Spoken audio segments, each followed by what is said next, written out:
Students, welcome to our Prajapati classes.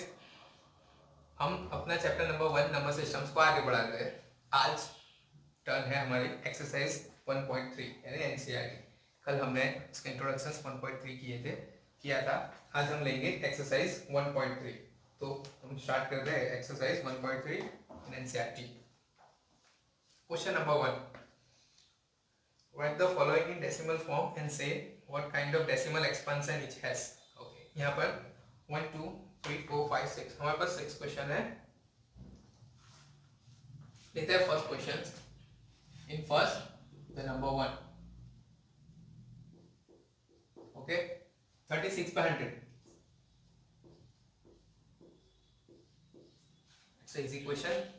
हाँ, तो हमें डायरेक्टली डेसिमल्स हमें क्या करना है, तो पी बाई क्यू फॉर्म है यहाँ पर हमारे पास, उसे हमें डेसिमल एक्सपेंशन में कन्वर्ट करना है। तो यहाँ तो बहुत इजी है, बाय 100 है, यानी हम 36 पर 2 पॉइंट कर लेंगे, यानी हमें मिल जाएगा decimal point 0.36। It's quite easy, ये तो बहुत इजी था। चलते हम हमारे सेकंड क्वेश्चन की तरफ। सेकंड क्वेश्चन क्या है हमारा, लेट्स 1/11। तो हम इसे कैसे करेंगे डेसिमल एक्सपेंशन में, तो इसके लिए हमने पढ़ा हुआ है long division method, using a long division method. तो हम लॉन्ग डिवीजन मेथड से सॉल्व करेंगे।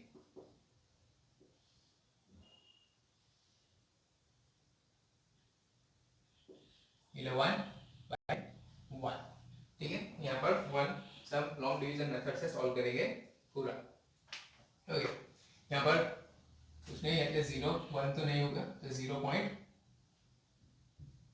तो यहाँ हमने पॉइंट से 0 लगा दिया, 0 पॉइंट, ठीक है। यहाँ पर 10, लेकिन 10 से कोई 11 इज ग्रेटर देन 10, तो 10 से नहीं हम कर पाएंगे, इसलिए हमें और एक 0 लगाना पड़ेगा, मीन्स 0। सो ये हो जाएगा हमारा 100 हो जाएगा, यानी 11 इंटू 9 यानी 99। हम यहाँ पर 99 करेंगे तो हमें मिल जाएगा 1 1, ठीक है। और एक 0 लगाएंगे, यहाँ पर 9, और एक 0 लगाएंगे, अगेन 10, सो नहीं होगा, इसलिए हमें और एक 0 लगाना पड़ेगा, इसलिए यहाँ पर होगा एक 0, और एक 0 लगाना पड़ेगा, यहाँ पर वापस 100 हो गया, यानी 9, सो 99। तो क्या होगा, वापस 1, वापस सेम आ गया, यानी वापस 0। ये प्रोसेस यहाँ से रिपीट होगी, यानी रिमाइंडर्स हमारे रिपीट करेंगे। सो ये यहाँ पर अप टू चलता ही जाएगा, यानी इसका आंसर हमें डेसिमल में मिलेगा। 1/11 का आंसर हमें डेसिमल में मिलेगा 0.09009। ऐसे, तो यही होगा हमारा आंसर, ठीक है। अब हम चलते हैं हमारे थर्ड क्वेश्चन की तरफ, यानी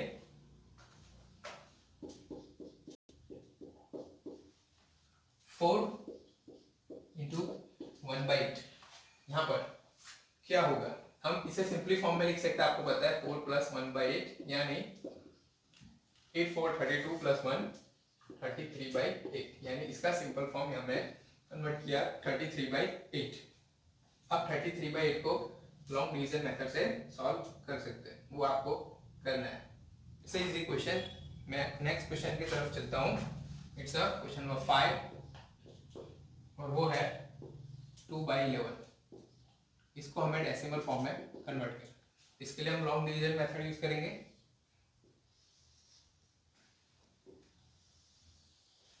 इसके लिए हम लॉन्ग डिवीजन मेथड यूज करेंगे। तो यहाँ पे हो जाएगा 11 और यहाँ पे हो जाएगा 2। यहाँ पर 0.0, सो 0 पॉइंट, यहाँ पर 20 है, यानी 11 इंटू 1 इक्वल टू 11। यहाँ पे हो जाएगा हमारे पास 9, अगेन 0, तो 11 इंटू 8 88, यानी 2, अगेन 0, यानी 11 इंटू 1 again 9 0, 11 into 8 again 2, यानी रिमाइंडर वापस रिपीट हो रही है, यहाँ से रिपीट हो रही थी लेकिन हमने एक स्टेप और किया, रिमाइंडर ऐसे रिपीट हो गया यानी 0 पॉइंट, हम इसे लिख सकते हैं 2/11 डेसिमल फॉर्म 0.1818 अप टू, यानी इसे लिख सकते हैं 0.18 बार, ये लिख सकते हैं। यहाँ पर हम यहाँ पर इसे लिख सकते हैं 0.09 बार ऑल्सो, ठीक है। अब यहाँ पर बता हमें कि which kind of decimal expansion होगा, तो ठीक है हम देखते हैं कौन सा डेसिमल एक्सपेंशन होगा। यहाँ पर 0.36 यानी ये टर्मिनेट हो गया हमारा, यहाँ से हम आगे नहीं बढ़ पाए, ठीक है, ये हमारा फाइनल आंसर है, टर्मिनेट खत्म हो गया, इसलिए इसे हम बोलेंगे टर्मिनेटिंग। क्या बोलेंगे? टर्मिनेटिंग, जो हमने कल प्रीवियस क्लास में पढ़ा था, what is terminating, non terminating, repeating, ठीक है। अब हम चलते हैं हमारे सेकंड क्वेश्चन की तरफ, यानी 1/11 का आंसर क्या मिला था हमें 0.09, लेकिन ये चलता जा रहा था, इसलिए ये होगा नॉन टर्मिनेटिंग, तो होगा नॉन टर्मिनेटिंग तो होगा, लेकिन यहाँ पर क्या हो रहा है, हमें 090909 बार रिपीट हो रहा है, यानी नॉन टर्मिनेटिंग एंड रिकरिंग, यानी और इसे लिख सकते हैं रिपीटिंग। हमने 5 क्वेश्चंस किया, 5 में 2/11 है, यानी 0.11818 सेम केस यहाँ का, इसलिए ये भी होगा नॉन टर्मिनेटिंग एंड रिपीटिंग। तो इसी तरह डेसिमल एक्सपेंशन कौन से टाइप के वो बता सकते हैं, बाकी क्वेश्चंस आप खुद सॉल्व कर सकते हैं। ओके, अब हम चलते हैं हमारे नेक्स्ट क्वेश्चन, यानी क्वेश्चन नंबर 2।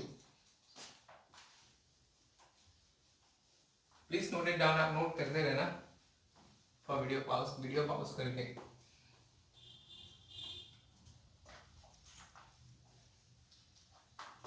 क्वेश्चंस की तरफ एनसीईआरटी के, दैट यू नो दैट 1/7, हमें 1/7 की वैल्यू दी है 0.142857 बार।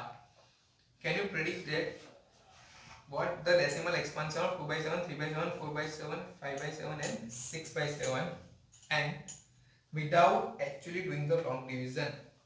हमें ये जो अगली वाली मेथड की हमने प्रीवियस लॉन्ग डिवीजन वो मेथड यूज नहीं करनी है, इसके अलावा हमें फाइंड करना है 2/7, 3/7, 4/7, 5/7 और 6/7, ठीक।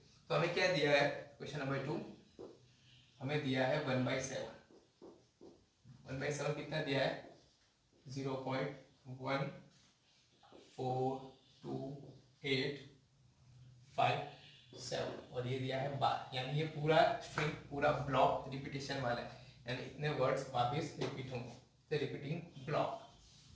तो हमें फाइंड करना है 2/7। सो फर्स्ट ऑफ ऑल क्या फाइंड करना है हमें 2/7, तो इसे हमें बताया था कैसे फाइंड करेंगे, 2 into 1/7 फॉर इजीली, यानी 2 into 1/7 की वैल्यू क्या है हमारे पास 0.14857 बार। तो सिंपल मल्टीप्लिकेशन करना है हमें, 7 into 4 point 7 into 2 is 14, 1 10 and 11 1 17 1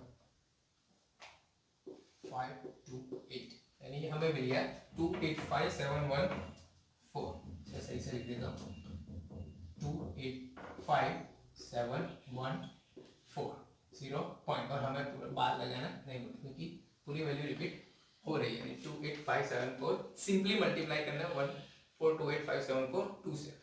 और हम चलते हैं हमारे नेक्स्ट की तरफ, यानी 3/7 सिंपल 3 into अगेन 1/7, यहाँ पर 3 हो जाएगा इंटू 1/7 क्या है 0.142857, ये हो गया। अगर हमें सिंपल मल्टीप्लाई करना है तो हमें आंसर मिल जाएगा 0.42857 ये हो गया हमारा सेकंड आंसर, ये हो गया फर्स्ट, ये हो गया सेकंड। सिंपल मल्टीप्लाई करना है 14287 को 3 से। अब हम चलते हैं हमारे थर्ड की तरफ, यानी 4/7, तो सिंपल अगेन 4 into 1/7 यानी 4 into 0.142857, तो इसका आंसर होगा हमारे पास 0.571428।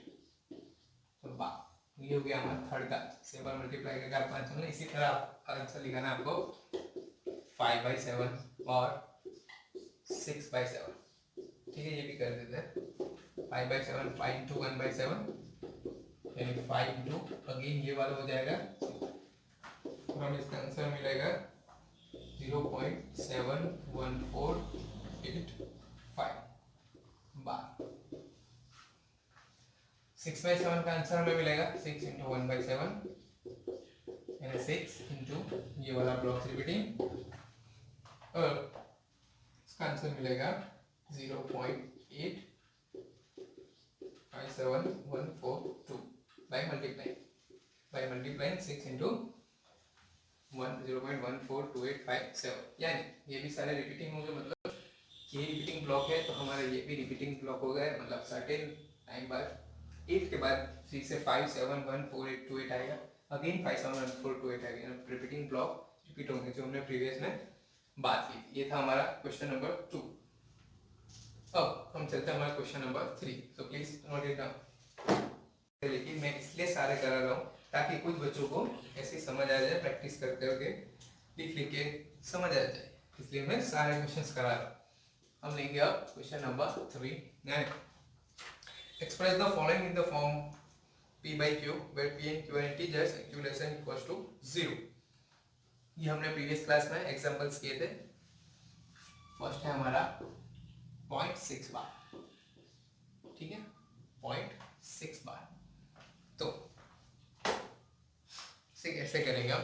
सबसे पहले लेंगे लेट x इक्वल टू 0.6 बार यानी 0.666, ये रिपीटिंग हो रहा है। अब हमने बताया था कि पॉइंट के बाद कितने डिजिट रिपीट हो रहे हैं, तो पॉइंट बाद कितने डिजिट रिपीट हो रहे हैं? सिर्फ 1 digit, only 1 digit is repeating and it's 6। तो 6 है वो रिपीट हो रहा है, ओनली 6 रिपीट हो रहा है। तो हम क्या करेंगे, 1 के बाद कितने जीरो लगाएंगे? एक जीरो लगाएंगे, क्योंकि एक डिजिट रिपीट हो रहा है, इसलिए हम लिखेंगे multiply by 10 both side, sorry both side. तो 10x और ये हो जाएगा हमारा 10 इंटू 0.6666 अप टू। तो यहाँ पर अगर हम 10 से मल्टीप्लाई करेंगे तो 1 एक पॉइंट हमने कल ही बताया था आगे की तरफ चला जाएगा, यानी 6.666 लिख सकते हैं।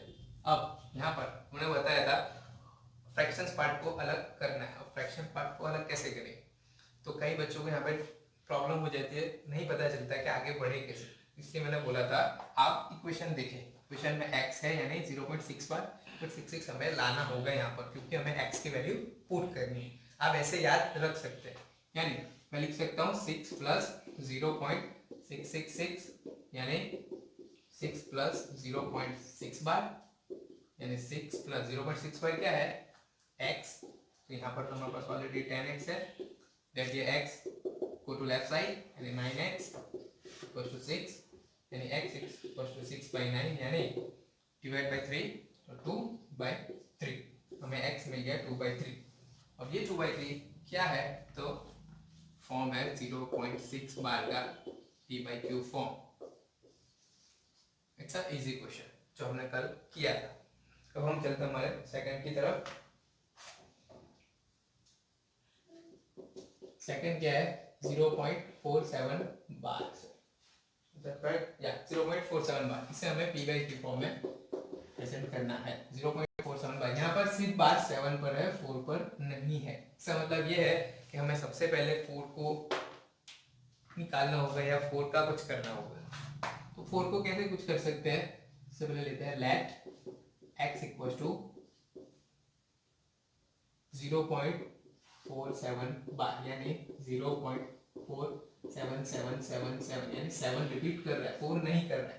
इसलिए हमें सबसे पहले इसका मल्टीप्लाई बाई 10 करना होगा, तो 4 को वहाँ से रिमूव करना होगा, यानी 4 को हम आगे ले लें, तो हमें पॉइंट बाद सिर्फ और सिर्फ वही डिजिट चाहिए जो रिपीट कर रहा है, रिपीटिंग हो रहा है, तो मल्टीप्लाई बाई 10 कर सकते हैं हम बोथ साइड, तो 10x और यहाँ पे हो जाएगा 4.7777 यानी 4.7 बार। ये हो गया हमारी इक्वेशन नंबर 1।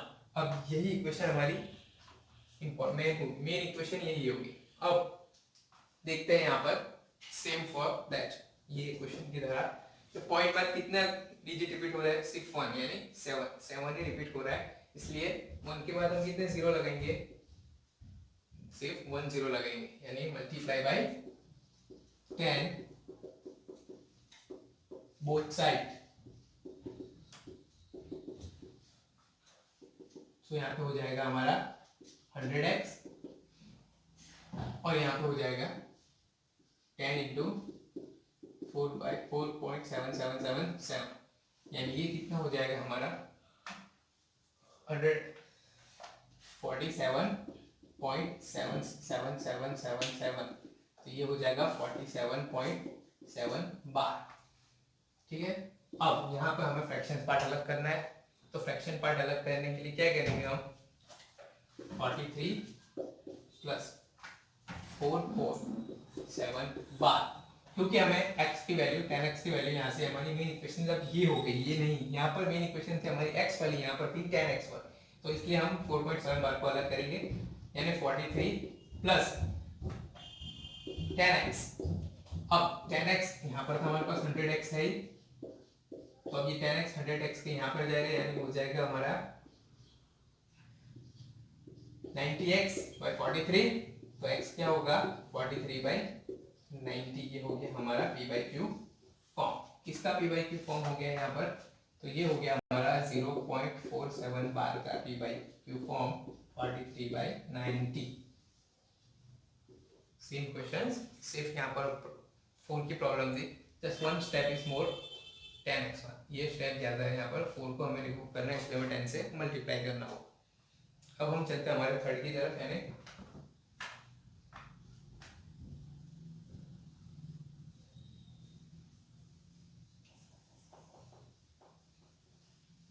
हमारा थर्ड क्वेश्चन होगा 0.001 बार। इस तरह का क्वेश्चन एग्जाम में आ सकता है, और ये वाला भी आ सकता है, इंपॉर्टेंट क्वेश्चन। तो 0.001 बार, यहाँ पर पॉइंट के बाद 3 डिजिट रिपीट हो रहे हैं, ना ही 1 ना ही 2, कितने हो रहे हैं, 3 डिजिट रिपीट हो रहे हैं। सबसे पहले हम लिखेंगे लेट x इक्वल टू 0.001 बार, यानी 0.001 सब 2, क्योंकि हमारा x पॉइंट के बाद कितने डिजिट रिपीट हो रहे हैं, यहाँ पर एक नहीं, यहाँ पर 3 डिजिट रिपीट हो रहा है, इसलिए हम 1 के बाद कितने जीरो लगाएंगे, 1 2 और 3, so multiply by 1000 both side, तो ये हो जाएगा हमारा 1000x। ठीक है, ये क्या हो जाएगा हमारा 1000x, और यहाँ पर 1000 से मल्टीप्लाई करेंगे, 0 1 0 0 1 0 0 1 अप टू, ठीक है, 1000 से मल्टीप्लाई करेंगे, यानी ये हो जाएगा हमारा 1.001001 ये कैसा है आपको पता चला, यानी हम इसे लिख सकते हैं 1.001 बार। ठीक है, ये कैसा है, कुछ बच्चे कंफ्यूज हो जाते हैं, इसलिए बता दे रहा हूँ यहाँ पर कि यहाँ पर 1.001001 और 001 है, इसको 1000 से मल्टीप्लाई किया, कितने से मल्टीप्लाई किया, 1000 से मल्टीप्लाई किया, यानी 1000 से मल्टीप्लाई करेंगे तो कितने पॉइंट आगे जाएंगे हम, जब 10 से मल्टीप्लाई करते हैं तो 1 पॉइंट आगे जाते हैं, यानी 10 से मल्टीप्लाई किया तो 4 से हमें 1 पॉइंट आगे, 0 से हमें 4 तक पॉइंट के लेके जाना पड़ा। यहाँ पर 1000 है तो हम 3 टाइम्स लेके जाएंगे, 1 2 और 3, ये तो पॉइंट हमारा कहाँ हो जाएगा, यहाँ पर, यानी यहाँ पर 1.001 हो जाएगा, 001 हो जाएगा, और ये चलेगा, लेकिन यहाँ पर 1 पॉइंट से आगे अगर 1 के आगे ये सारे 0 हो गए तो इसकी तो कोई वैल्यू नहीं, ठीक है। तो अगर हम यहाँ से आगे जाए तो सारे पॉइंट 0 0 हो गए, यानी इसकी कोई वैल्यू नहीं होगी, इसलिए हमें इसे यहाँ पे डायरेक्ट ले लेंगे 1, ठीक है। यहाँ तो 0 है तो ये सारे 0 पॉइंट है, तो ये पॉइंट 1 2 3 यहाँ आ गया, तो यहाँ पर पॉइंट हो गया, तो ये 0 1 से आगे 0 की कोई वैल्यू नहीं है, इसलिए हम 1 लिख सकते हैं सिंपल। तो यहाँ से ये हो गया 1.00 और 0.001 तो रिपीट हो रहा है, तो ये हो गया 001 बार। हम इसे फ्रैक्शंस पॉइंट में लिखेंगे, यानी 1 प्लस 0.001 बार। क्यों? हमें x की वैल्यू चाहिए इसलिए, ठीक है। तो हम इसे लिखेंगे 1 प्लस x क्योंकि, और यहाँ पर हमारे पास 1000x है, तो x यहाँ पे जाएगा यानी 990x = 1, तो x हो जाएगा हमारा 1/990।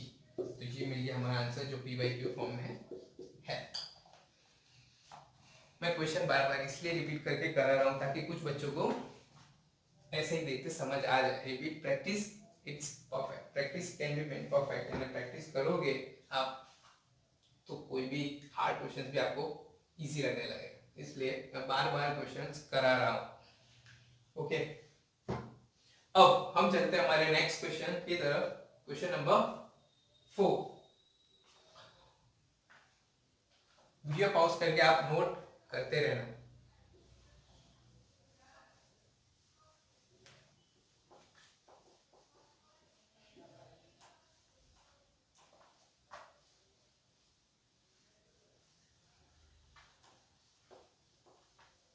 अब हम चलते हैं हमारे next question, question number 4, NCERT question number 4, exercise number 1.3।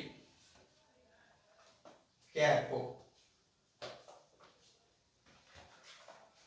Express 0.9999 in the form of p/q.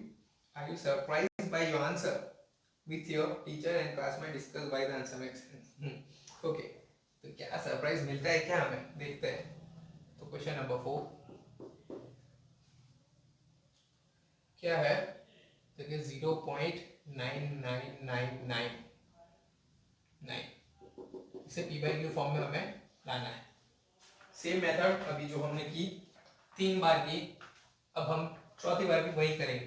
तो क्या लेंगे, लेट x = 0.9999 यानी 0.9 बार। अब पॉइंट बाद कितने डिजिट रिपीट हो रहा है, ताकि 1 डिजिट, यानी हम 1 के बाद कितने 0 लगाएंगे, 1 मल्टीप्लाई बाय 10 बोथ साइड। सो यहाँ पे हो जाएगा 10x और यहाँ पे हो जाएगा 10 × 0.9999, यानी 1 एक पॉइंट आगे जाएगा, यानी 9.999। इस हम फ्रैक्शंस फॉर्म में कैसे लिखेंगे, 9 + 0.9 बार।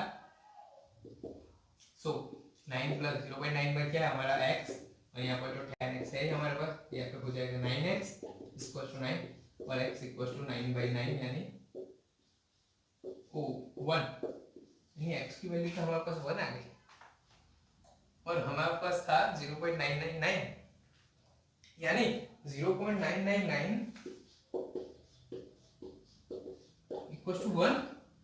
या सरप्राइज है क्या, है, यानी 0.999 और 1 के बीच में कोई गैप नहीं है, यानी 0.999 = 1, और ये प्रूफ होता है।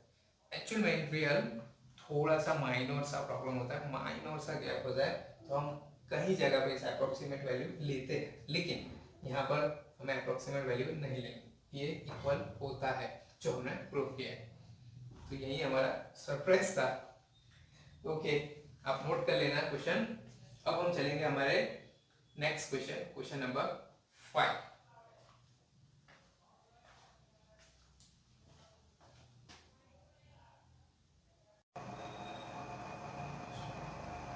ओके स्टूडेंट्स, अब हम चलते हैं हमारे नेक्स्ट क्वेश्चन, यानी क्वेश्चन नंबर 5, जहाँ से हमने रोक किया था। क्वेश्चन नंबर 5 क्या है हमारा, what can the maximum number of digit be in the repeating block of digit in the decimal expansion of 1/17? Perform the division to check your answer. Okay, तो सबसे पहला क्वेश्चन क्या कह रहा है? क्वेश्चन कह रहा है कि हमें 1/17 जो p/q फॉर्म में है उसके मतलब जो रिपीटिंग ब्लॉक्स है, रिपीटिंग ब्लॉक्स के डिजिट है, वो जो रिपीटिंग ब्लॉक के डिजिट है वो मैक्सिमम कितने हो सकते हैं। तो हम करते हैं हमारा next question, question number 5।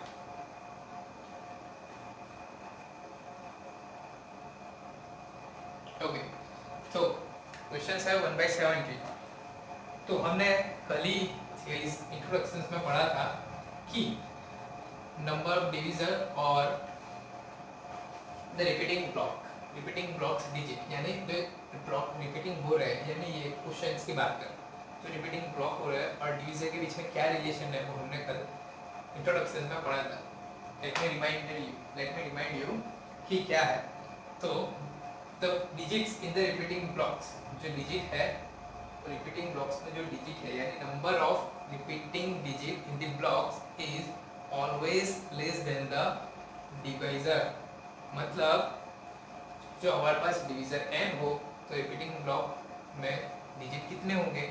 Maximum n-1। यानी यहाँ पर हम लिख बोल सकते हैं कि यहाँ पर डिवाइजर है हमारे पास 17, डिवीजर है हमारे पास 17, तो number of digit in repeating block वो कितने होंगे मैक्सिमम? तो n-1 यानी 17 - 1 यानी 16 होंगे।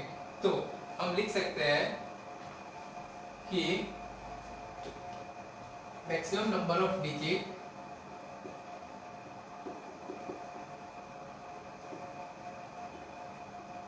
maximum number of digit in repeating block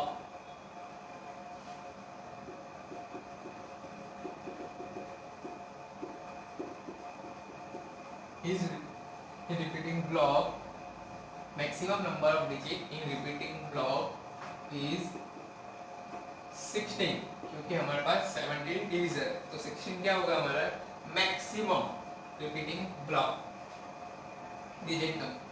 अब हम इसे और आगे भी किया है, perform the division to check your answer. Okay, हमने लॉन्ग डिवीजन मेथड से ये परफॉर्म किया है 17, आप देख सकते हैं इट्स अ वेरी लॉन्ग।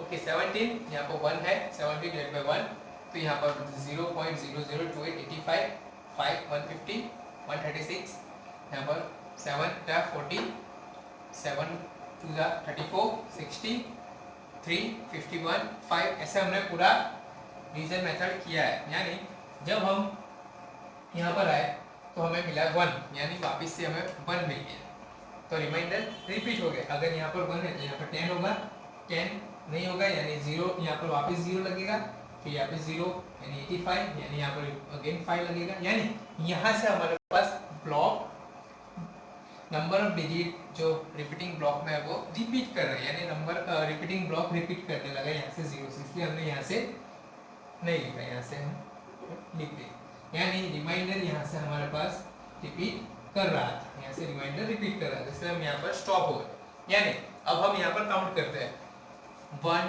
2 3 4 5 6 7 8 9 10 11 12 13 14 15 16, यानी हमारे पास 16 नंबर हो गए, 16 डिजिट हो गए इन ब्लॉक में, और 16 आफ्टर 16 डिजिट यही ब्लॉक फिर से रिपीट हो रहा है। यानी थियरी इज राइट कि नंबर ऑफ डिजिट हमारे पास 17 है और हमारे पास जो number of digit in repeating block हो रहे थे वो 16 हो रहे हैं, यानी प्रूफ हो रहा है। तो इट्स अ प्रॉपर्टी और हमने इसे प्रूफ किया।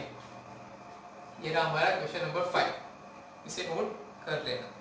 अब हम चलते हैं हमारा नेक्स्ट क्वेश्चन, यानी क्वेश्चन नंबर 6 ऑफ एनसीईआरटी। तो क्या कह रहे हैं क्वेश्चन नंबर 6, पहले हम इसे रफ करते हैं।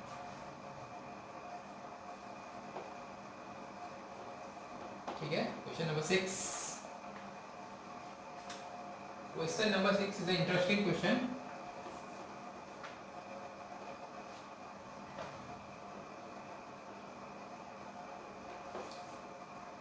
क्वेश्चन नंबर 6 है वो हमारा थोड़ा इंटरेस्टिंग वाला क्वेश्चन है, हम इसे पढ़ते हैं। Look at several examples of rational numbers in the form of p by q less than equals to 0, where P and Q are integers with no common factor other than 1 and having terminating decimal representations यानी expansions. Can you guess what property Q must satisfy? Okay, it's a long question. सबसे पहले हमें क्या करना है, problem यानी questions को समझना है. अगर आपने क्वेश्चंस समझ लिया, आइडेंटिफाई कर लिया क्वेश्चंस कहना क्या चाहता है, आपका 50% काम वहीं खत्म हो गया. यानी आप easily get answer, you can get easily answer. Okay, हम पढ़ते हैं वापस से questions. Look at several example of rational numbers in the form of p by q. Okay, तो p by q फॉर्म में हमें रैशनल नंबर्स मिलता है, यही बोल रहा है वो. ठीक है, p by q में जो रैशनल नंबर होता है वो p by q फॉर्म में होता है. q लेस इक्वल टू 0 होता है, where p and q integers होते हैं. यस, सही है. with no common factor other than 1. अब no common factor other than 1 यानी को प्राइम होने चाहिए. P और Q में ये बोल रहा है कोई भी फैक्टर कॉमन नहीं होना चाहिए. तो रुके, हम ऐसे कोई एग्जांपल लेते हैं. जैसे एक एग्जांपल लिया मैंने 3/8. ठीक है, 3/8 एक एग्जांपल लिया. अदर एग्जांपल लेते हैं 1/2 और एक एग्जांपल लिया 1/5 और एक एग्जांपल लिया 13/20 प्रॉपर्ली 13/20. ठीक है, हमने 4 एग्जांपल. अब क्या बोल रहा है, no common factor other than 1 यानी कोई भी कॉमन फैक्टर नहीं होना चाहिए. तो 1 के अलावा, तो 3 और 8 में कोई कॉमन फैक्टर है, 1 के अलावा कोई नहीं है. सेटिस्फाई कर रहा है. 1 और 2 में भी नहीं है, 1 और 5 में भी नहीं है, और 13 और 20 में भी नहीं है. ठीक है, अब हम क्वेश्चंस आगे बढ़ते हैं. And having terminating decimal representation. अब ओके, टर्मिनेटिंग आपने पढ़ा था. What is terminating, what is non terminating, what is repeating, what is non terminating, non repeating, what is terminating, repeating. ये इसकी कैटेगरीज है, टाइप्स है. तो यहाँ पर 3/8 है, सॉल्व करते हैं. 3/8 को हम लॉन्ग डिवीजन से सॉल्व करते हैं. यानी यहाँ पे 8 3 0.0 के 3 जा 24 वैल्यू के 6 नंबर 0 8 7 6 4 0 8 5 40 यानी रिमाइंडर हमारा 0 हो गया. सो ये क्या हो गया, टर्मिनेटिंग हो गया. क्योंकि रिमाइंडर 0 हो गया, हमने कल पढ़ा था. और यहाँ पर ये वाला आंसर यही स्टॉप हो गया. तो इसका आंसर हम यहाँ पर लिख देते हैं 0.375. तो ये क्या हो गया हमारा, यहाँ पर लिखता हूँ टर्मिनेटिंग. टर्मिनेट हो गया, टर्मिनेटिंग हो गया. यहाँ पर 1.1/2 है, तो इसका आंसर क्या होगा, सिंपल 0.5. क्योंकि 1/2 को लॉन्ग डिवीजन से भी कर सकते हैं. आपको बता दो लॉन्ग डिवीजन से कैसे. 2 1 0.0 into 5 10 0 रिमाइंडर 0 क्या है 0.5. 1/5 को भी आप कर सकते हो. तो यहाँ पे आएगा 0.2 और 13/20 को लॉन्ग डिवीजन से सॉल्व करेंगे तो आएगा 0.65. ठीक है, यहाँ तक हमारा क्लियर हो गया. ये सारे क्या हो गए, ये सारे टर्मिनेटिंग हो गए. क्योंकि 375 टर्मिनेट हो गया, रिमाइंडर 0 गया, यहाँ पर भी रिमाइंडर 0 हो जाएगा और यहाँ पर भी रिमाइंडर 0 हो जाएगा. यानी ये सारे हो जाएंगे टर्मिनेटिंग. तो इसे बोलेंगे हम टर्मिनेटिंग. तो हमारा क्वेश्चन, अब हम फिर से क्वेश्चन पढ़ते हैं. Where p the rational number in the form of p by q form में है. where p and q are integers है 3 and 8 1 and 2. no common factor other than 1 कोई कॉमन फैक्टर नहीं है. और and having terminated decimal representation और उनका decimal expansion है वो है टर्मिनेटिंग. तो सारों का डेसिमल एक्सपेंशन टर्मिनेटिंग है. यानी हमारा क्वेश्चंस पूरी तरह सेटिस्फाई यहाँ पर कर रहा है. नाउ अब पूछ रहा है हमें can you guess what property of q. यानी वो बोल रहा है ये जो q है, ये जो q है, ये वाला जो q है उसकी क्या प्रॉपर्टी होगी, उसका ऑब्जर्वेशन क्या होगा. हमें क्या पता चलेगा q देख के, हमें वो बताना है. क्या बताना है कि q से हमें क्या पता चलेगा, q से हमें क्या पता चलेगा. बस यही क्वेश्चन हमें कह रहा है. ओके, अब हम देखते हैं q हमें क्या कह रहा है. तो यहाँ पर 3/8 है 0.375. तो 375 है, तो इसका हम कैसे लिख सकते हैं, यहाँ पे पॉइंट कट किया हमने तो 1 लिया और 1 2 3 3 यानी 375/1000 हो गया। अगर हम इसे काटे, फैक्टराइजेशन करें, फैक्टर ले, सभी ले तो आंसर 3/8 होगा कि नहीं होगा। जैसे यहाँ पर भी 1/2 तो 1/2 ही होगा, यहाँ पे 1/5 होगा और यहाँ पे होगा 13/20। ठीक है, 13/20 होगा जो ऊपर ऑलरेडी लिखा हुआ। अब यहाँ पर कुछ ऑब्जर्व करना है हमें क्यू से रिलेटेड। ऑब्जर्व कैसे करें, यहाँ पर 8 है तो 8 को मैं क्या लिख सकता हूँ, फॉर 8 को 2⁵3 लिख सकता हूँ। क्यूब है 2 का 2 × 2 × 2 8 2/3। यहाँ पर तो सिंपल है 2 की पावर 1, पावर में लिख रहा हूँ मैं। यहाँ पर क्या है 5 की पावर 1 और यहाँ पे 20, तो 20 को कैसे लिख सकते हैं 4 × 5 यानी 2 × 2 × 5, तो क्या लिख सकता हूँ 2 की पावर 2 और 5 की पावर 1। ये हो गया हमारा, यानी मैंने सबको 2 और 5 की पावर में कन्वर्ट किया, यानी 2 की पावर 3, 2 की पावर 1, 5 की पावर 1, 2 की पावर 2 और 5 की पावर 1। तो हमें क्या पता चला, हमें ये पता चल रहा है Q के बारे में, यानी हमें सिर्फ 8, 2, 5 और 20 के बारे में ही बात करनी, क्योंकि Q हमें देखना है Q के साथ क्या हो रहा है। तो यहाँ से हमें पता चला कि Q का जो फैक्टराइजेशन है, यानी Q का जो फैक्टराइजेशन हमने किया ये वाला ये सिंपल है, यहाँ पर कोई फैक्टराइजेशन नहीं हो रहा है, लेकिन यहाँ पर फैक्टराइजेशन हो रहा है। तो Q का जो फैक्टराइजेशन है वो हमेशा या तो 2 की पावर होगी, या तो 5 की पावर होगी, या तो दोनों की पावर होगी। Q का जो फैक्टराइजेशन हमने करते हैं तो उसके आंसर्स में मिलता है हमें या तो 2 की पावर होगी, या तो 5 की पावर होगी फैक्टराइजेशन करने पर, या तो दोनों की पावर होगी। यानी the factorisation of Q has only the power of 2 और द पावर ऑफ 5 और the both power of 2 and 5। ये हो गया हमारा Q का हमने ऑब्जर्वेशन किया। ये कब होगा, ये तब भी होगा जब P/Q फॉर्म में कॉमन फैक्टर 1 होगा, यानी यहाँ पर कोई कॉमन फैक्टर्स नहीं होगा P/Q में, और इनके सारे डेसिमल एक्सपेंशन टर्मिनेटिंग होंगे, तभी होगा, तभी factorisation of Q in the power of 2 और 5 और बोथ होगा।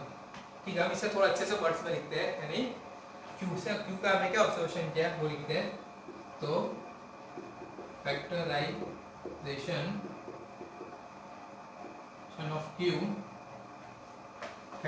of Q will be the form of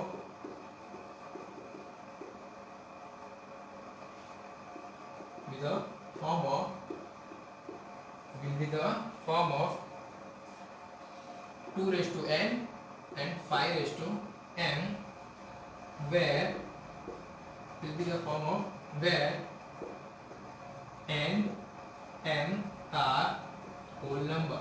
क्या होंगे होल नंबर।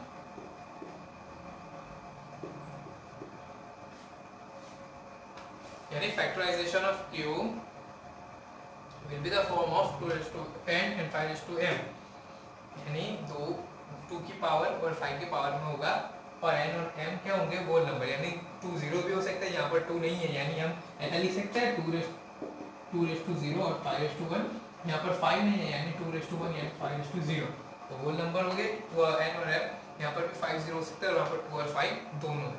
सो ये हुआ हमारा क्वेश्चन नंबर 5। काफी इंटरेस्टिंग क्वेश्चन है और अच्छे वाला क्वेश्चन है, इसे आप नोट कर लेना। अब हम चलते हैं हमारे नेक्स्ट क्वेश्चन, यानी क्वेश्चन नंबर 7। सो नोट कर देना, वीडियो पॉज कर।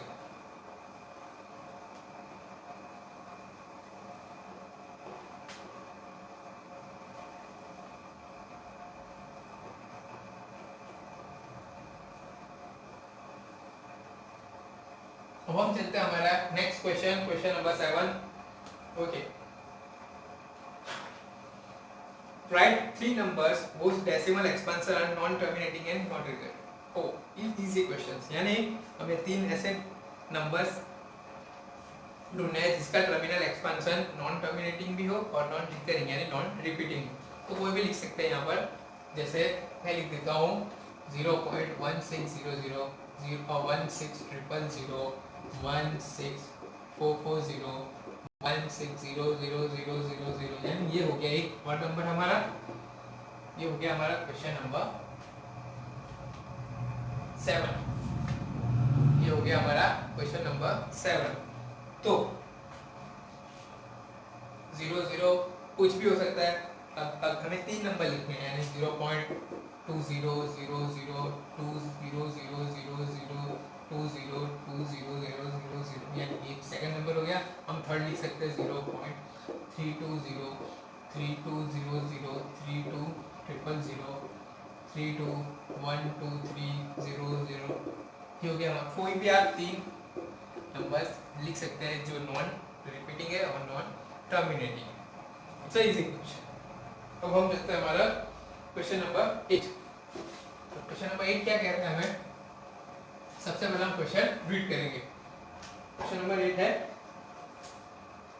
Find 3 different irrational numbers between the rational numbers 5/7 and 9/11। तो ये हो गया हमारा क्वेश्चन नंबर 8। हमें 3 क्या है कि हमें 3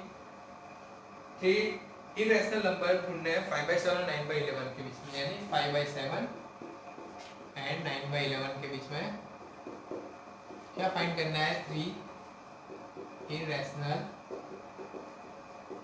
नंबर। ठीक है, तो ये कैसे करेंगे? सिंपल, इसे हम करेंगे हमारी डेसिमल मेथड से, यानी सही है 5/7 और 9/11। ठीक है, इसे हम करेंगे हमारी डेसिमल वाली मेथड से, यानी इसे सबसे पहले कन्वर्ट करेंगे हम डेसिमल फॉर्म। तो 5/7 को डेसिमल फॉर्म में कन्वर्ट कैसे करेंगे? By long division method. 75 0.0 79 49 10 717 3 0 4 28। यहाँ पे हो जाएगा हमारा 2 0 7 2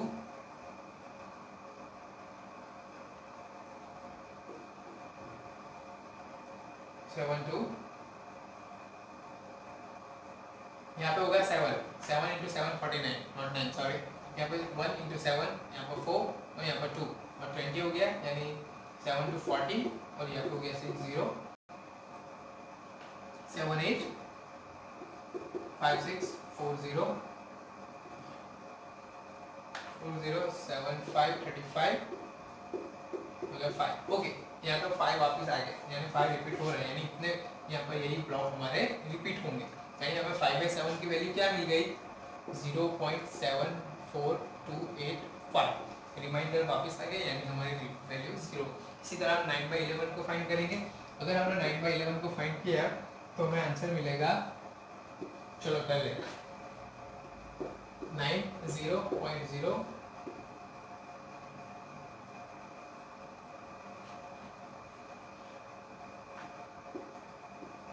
11 into 8 88, यानी हमें हो गया 2 0 1 11 9 0, यानी वापस 9 आ गया, यानी हमारा रिपीटेशन हो गया, यानी ये रिपीट होगा, इससे होगा 0.81 बार। तो 9/11 का आंसर आ गया हमें 0.81 बार, यानी 5/7 का ये हो गया, 9/11 का हो गया 0.81 बार। तो हमें क्या करना है? Find the 3 different irrational numbers between 5/7 और 9/11। कोई भी लिख सकते हैं आप। यहाँ पर 7 1 है, यानी 0.71 बार सिंपल में लिखता हूँ, और यहाँ पर 0.81 बार, यानी 7 और 0.81 मतलब 7 1 फॉर इजीनेस। 7 1 और 8 1 के बीच में जितने भी डिजिट इरेशनल नंबर आप लिख सकते हो, वो कैसे? जैसे मैं लिख सकता हूँ 0.72007213007252 ऐसे। ये हो गया 7 1 से 81 के बीच में मैं लिख सकता हूँ 790135790025320000। ये हो गया इरेशनल नंबर फर्स्ट वाला। सेकंड वाला आप थर्ड लिख सकते हैं 8013560813000002। ये हो गया हमारा थर्ड इरेशनल नंबर। यानी आप 71 और 81 के बीच में 0 से कोई भी 3 इरेशनल नंबर लिख सकते हैं। It's a simple easy question. अब हम चलते हैं हमारे लास्ट क्वेश्चन ऑफ एक्सरसाइज के क्वेश्चन नंबर 9 पर। ठीक है, जो हमारा एक्सरसाइज का लास्ट क्वेश्चन है, आप नोट करते रहना प्लीज, वीडियो पॉज करें।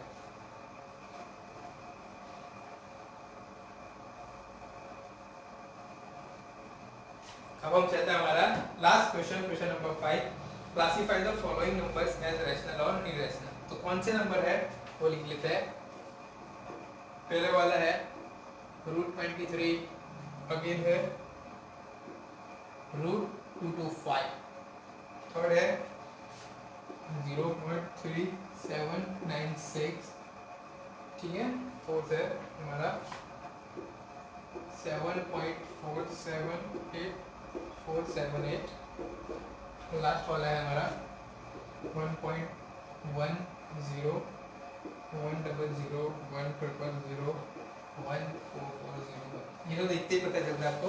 तो हम स्टार्ट करते हैं कि कौन सा नंबर रैशनल है, कौन सा नंबर इरेशनल है। तो हम यहाँ पर नीचे से स्टार्ट करते हैं। ये वाला तो आपको देखने से पता चलता है, ये वाला नंबर जो चलता जा रहा है मतलब नॉन टर्मिनेटिंग होगा, नॉन टर्मिनेटिंग होगा और रिपीट भी कुछ रिपीट नहीं हो रहा, यानी नॉन रिपीटिंग होगा। तो ये क्या होगा, नॉन टर्मिनेटिंग और नॉन रिपीटिंग क्या होता है, हमारा होता है इरेशनल नंबर, जो हमें पढ़ चुके हैं। तो ये हो गया हमारा इरेशनल। अब चलते हैं यहाँ पर चलता जा रहा है मतलब नॉन टर्मिनेटिंग है, नॉन टर्मिनेटिंग है और क्या हो रहा है लेकिन रिपीट हो रहा है 478 478 478, तो ये हो गया रिपीटिंग। तो क्या हो गया, नॉन टर्मिनेटिंग भी है और नॉन रिपीटिंग भी है।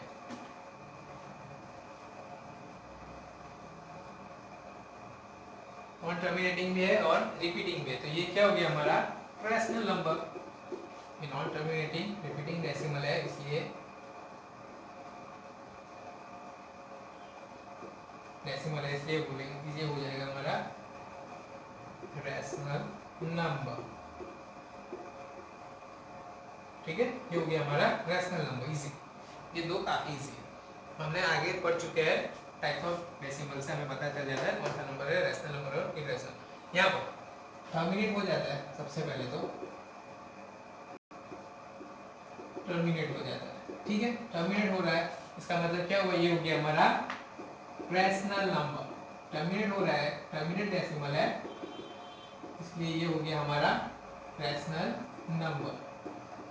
ये हो गया हमारा रैशनल नंबर, मतलब टर्मिनेट हो रहा है तो rational number, non terminating repeating भी हो रहा है रैशनल नंबर। अगर नॉन टर्मिनेटिंग और नॉन रिपीटिंग हो वही रैशनल नंबर होता है, ऐसे कैसे। ठीक है, अब हमारे पास बचे ये, हम चलते हैं √23। √23 क्या है, √23 को पता है इरेशनल नंबर है, क्योंकि ये भी नॉन टर्मिनेटिंग होगा और नॉन रिपीटिंग होगा, इसलिए ये हो गया हमारा इरेशनल नंबर। वो तो ठीक है, क्यों